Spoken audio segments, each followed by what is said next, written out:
আপনারা দেখছেন MN Bangla news. প্রথমেই দেখে নেব আজকের 40টি গুরুত্বপূর্ণ খবর। প্রধান সংবাদগুলো জানার আগে দেখে নিন আজকের খবরের হেডলাইন। কারা পাবেন ফ্রি রেশন, জেনে নিন কি কি ডকুমেন্ট লাগবে, রইল বিস্তারিত।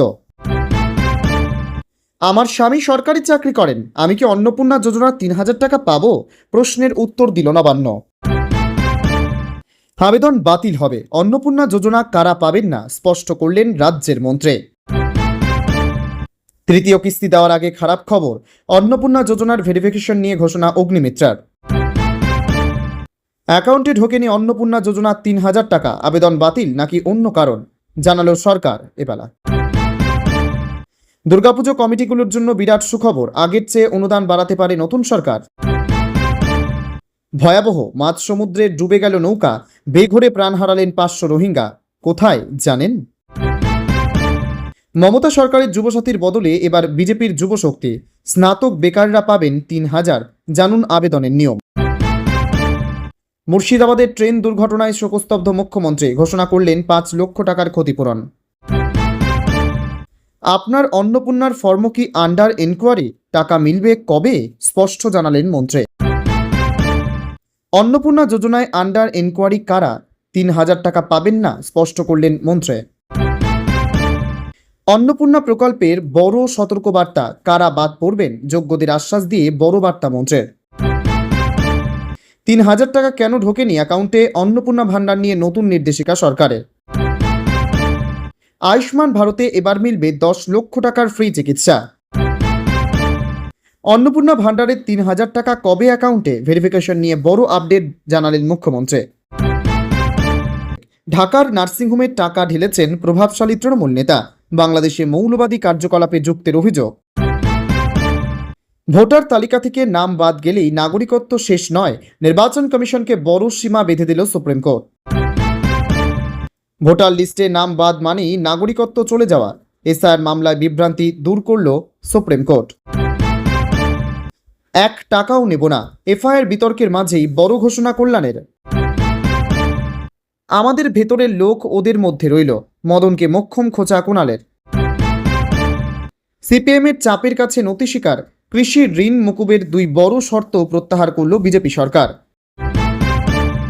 অন্নপূর্ণা যোজনার পর আয়ুষ্মান ভারত, শুরু হতে চলেছে কার্ড দেওয়ার প্রতিশ্রুতি, দিনক্ষণ জানুন।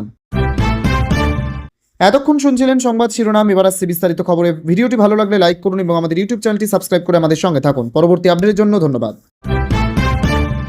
প্রধানমন্ত্রী গরিব কল্যাণ অন্ন যোজনা বা কেন্দ্রের বিনামূল্যে রেশন প্রকল্পের সুবিধা পাওয়ার নিয়ম কি ও প্রতিক্রিয়া নিয়ে আপনার জিজ্ঞাসিত তথ্যগুলি বেশ প্রাসঙ্গিক। নিচে বিস্তারিত আলোচনা করা হলো। কেন্দ্র সরকারের এই প্রকল্পের সুবিধা পাওয়ার জন্য নির্দিষ্ট কিছু মানদণ্ড রয়েছে। মূলত সমাজের আর্থিকভাবে পিছিয়ে পড়া পরিবারগুলোকে এই প্রকল্পের আওতায় আনা হয়েছে। অত্যন্ত দরিদ্র ও অসহায় পরিবারগুলো এই ক্যাটাগরির অন্তর্ভুক্ত। রাজ্য সরকার নির্দিষ্ট করা অগ্রাধিকারপ্রাপ্ত পরিবারগুলো, যাদের আয়ের উৎস সীমিত, বিনামূল্যে রেশন পাওয়ার জন্য আবেদন বা বর্তমান কার্ড আপডেট করতে নিচের নথিগুলি প্রয়োজন। রেজিস্টার্ড পরিবারের প্রতিটি সদস্যের আধার কার্ড থাকা বাধ্যতামূলক, ঠিকানার প্রমাণপত্র, ভোটার আইডি কার্ড, বিদ্যুৎ বিল বা বসবাসের সার্টিফিকেট, পাসপোর্ট সাইজ ছবি, পরিবারের প্রধানের বা প্রয়োজনীয় সদস্যের ছবি, সদস্যদের বিবরণ, পরিবারের সদস্য সংখ্যা ও তাদের বয়স সংক্রান্ত নথিপত্র, সক্রিয় মোবাইল নম্বর। ওটিপি যাচাইকরণের জন্য কেওয়াইসি রেশন কার্ডের সাথে আধার সংযুক্তকরণ বর্তমানে বাধ্যতামূলক। এটি না থাকলে রেশন পাওয়া বন্ধ হয়ে যেতে পারে। যাদের কার্ড নেই তারা নিম্নোক্ত উপায়ে নতুন কার্ডের জন্য আবেদন করতে পারেন। বর্তমানে রেশন কার্ডের সাথে কেওয়াইসি প্রক্রিয়া সম্পন্ন থাকা অত্যন্ত জরুরি। আপনার রেশন কার্ডের সাথে আধার সংযুক্ত আছে কিনা তা যাচাই করতে নিকটবর্তী রেশন ডিলারের সাথে যোগাযোগ করুন অথবা অনলাইন পোর্টালে চেক করে নিন। অন্নপূর্ণা যোজনা নিয়ে রাজ্যের মহিলাদের মধ্যে উৎসাহের শেষ নেই। তবে স্বামী সরকারি চাকরি করলে স্ত্রী কি অন্নপূর্ণা ভান্ডারে 3000 টাকা পাবেন? নবান্নের নতুন নোটিফিকেশন অনুযায়ী যোগ্যতার শর্তাবলী এবং কারা অযোগ্য বলে বিবেচিত হবেন। অন্নপূর্ণা ভান্ডার বা অন্নপূর্ণা যোজনা নিয়ে বাংলায় মহিলাদের মধ্যে উৎসাহ তুঙ্গে। ইতিমধ্যে 1 জুলাই 2026 তারিখে মুখ্যমন্ত্রী শুভেন্দু অধিকারী নেতাজি ইন্ডোর স্টেডিয়াম থেকে 1 কোটি 9 লক্ষের বেশি উপভোক্তার অ্যাকাউন্টে দ্বিতীয় কিস্তির 3000 টাকা পাঠিয়ে দিয়েছেন। তবে অনেক মহিলার মনে একটি বড় প্রশ্ন দানা বেঁধেছে। আমার স্বামী যদি সরকারি চাকরি করেন তবে কি আমি এই প্রকল্পের টাকা পাবো? এই বিষয়টি নিয়ে অনেকেই বেশ দোটানায় রয়েছেন। ফলে ফর্ম ফিল আপ করে জমা দিয়েও পিছিয়ে আছেন অনেক মহিলা। নবান্ন কি বলছে? সরকারি নির্দেশিকায় কি বলা আছে? 19 মে 2026 তারিখে সরকারি নোটিফিকেশন অনুযায়ী অন্নপূর্ণা যোজনার সুবিধার ক্ষেত্রে কিছু কড়া বর্জনীয় তালিকা তৈরি করা হয়েছে। এই নিয়ম অনুযায়ী যদি কোনো পরিবারের প্রধান বা স্বামী নিয়মিত সরকারি কর্মচারী হন, তবে সেই পরিবারের মহিলারা এই প্রকল্পের সুবিধা পাবেন না। কারা অযোগ্য বলে বিবেচিত হবে?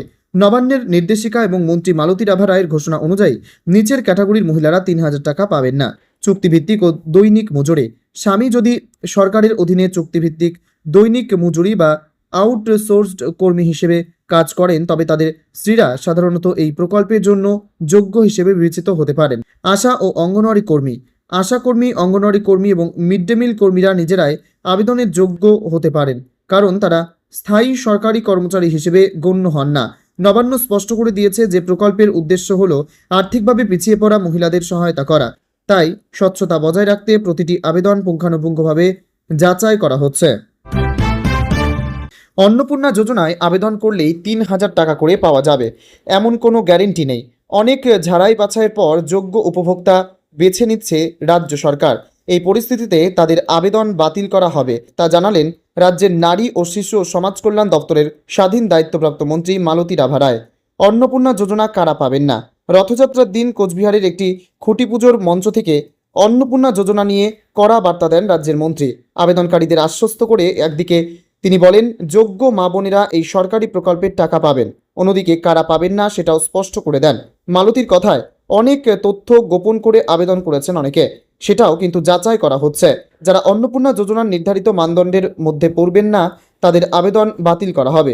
একই সঙ্গে আবেদনকারীদের আশ্বস্ত করে মন্ত্রী জানিয়েছেন যোগ্য কেউ বাদ যাবেন না। তিনি বলেন আমাদের সরকারের বয়স সবেমাত্র 2 মাস, একটু সময় দিন, যোগ্যরা সরকারের সহযোগিতা পাবেন। অনেকে অনলাইন বা অফলাইনে ভুল করেছেন, অনেকে আবার দুভাবেই আবেদন করেছেন। যোগ্য মা বোনেরা অন্নপূর্ণা যোজনা পাবেন। অন্নপূর্ণা যোজনার আবেদনের নথিতে অসঙ্গতি থাকলে নাম বাদ পড়বে বলে জানিয়েছিলেন রাজ্যের পুর ও নগরোন্নয়ন মন্ত্রী অগ্নিমিত্রা পাল।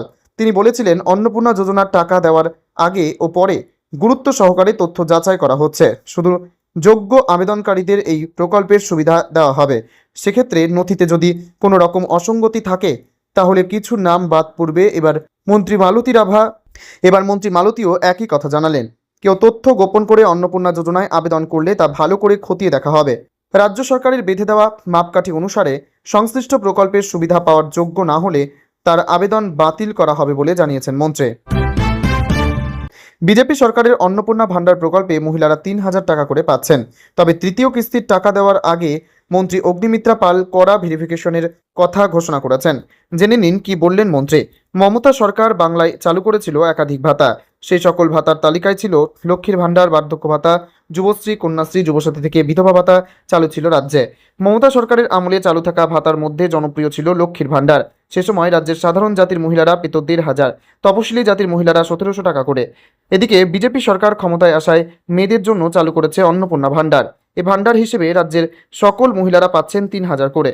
ইতিমধ্যে দ্বিতীয় কিস্তির টাকা পেয়েছেন অনেকে, এখন পালা তৃতীয় কিস্তির টাকা পাওয়া। এবার তৃতীয় কিস্তির টাকা দেওয়ার আগে প্রকাশ্যে এলো নয়া চমক।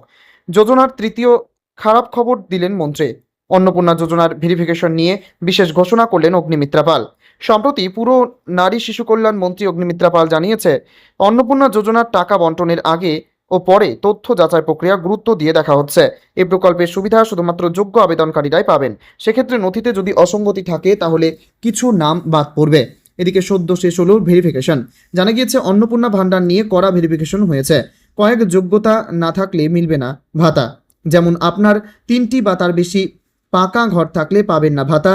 পরিবারের নামে গাড়ি থাকলে কিংবা সন্তান বেসরকারি স্কুলে পড়লে মিলবে না ভাতা।